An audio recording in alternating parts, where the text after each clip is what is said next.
Hey, so I want to give you a little real estate story time. We're going to call our characters Sasha and Jay. So it's a real estate money making love story time. So our characters' names are Sasha and Jay. Sasha and Jay are high school sweethearts, right? So they've been boyfriend and girlfriend for a long time. After they graduated high school, Sasha started following my Instagram. So Sasha reached out to me and said, "Hey Britt, I'm young. I've been working a few years, but I want to, do the right things and I want to purchase some real estate." I'm like, "All right, Sasha girl, I'm happy to help you." So, Sasha and we were talking for a few months. I helped her get some things in order. And then Sasha purchased a fourplex and she got her boyfriend Jay on board, and Jay also purchased a fourplex. So, with Sasha and Jay, they used the low down payment option, a FHA loan. A FHA loan, you only have to put a down payment of 3.5%. So just to give you an idea, on $100,000, 3.5% is only $3,500.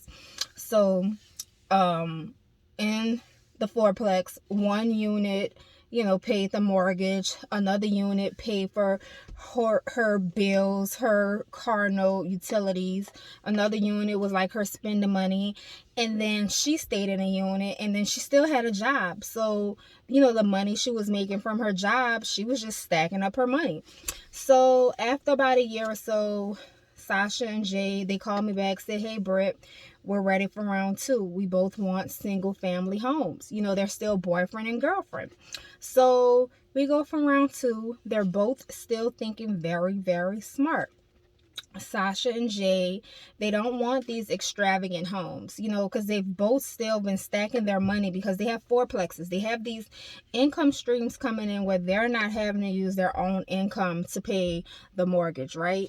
So they're still thinking smart. They purchased these, homes where the mortgage can be paid by a tenant if they choose to rent it out. So they live in these homes again for about a year. Then Jay finally proposes to Sasha, like, oh my God, finally. They've been dating all throughout high school. They've both individually purchased fourplexes. They've both purchased individual single family homes. Now he finally proposes to Sasha. So now, as a couple, they both have fourplexes. Like I said, they both have single family homes. So now Jay finally has the nerve to propose to Sasha. Awesome, great, right? So, all right, they call me again. "Hey Britt, we want to buy a home." Okay, awesome, great. So then they buy a family home to live in. Again, they're still thinking modestly. They don't do anything super duper extravagant yet because you still have to think about it. They're still, kind of young. So now we get them a home to live in. Again, it's not extravagant. So as a married couple now, Sasha and Jay, they have two fourplexes, so that's 8 streams of income, and they have these two individual homes. So as a couple now, they have,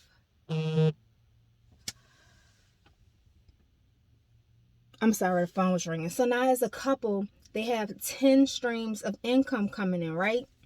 And now they live in a home.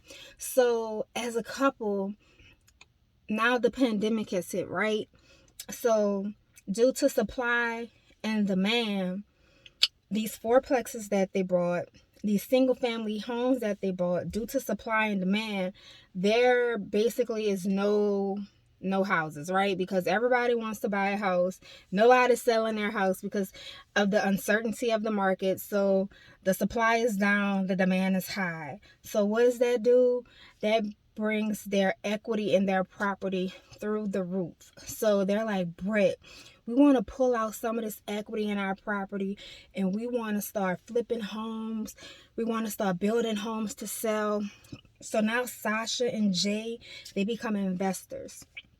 Sasha and Jay, they buy up all this land, they buy properties and, dilapidated properties, rundown properties, and they start flipping houses, they start building houses, right? So now Sasha and Jay have now turned into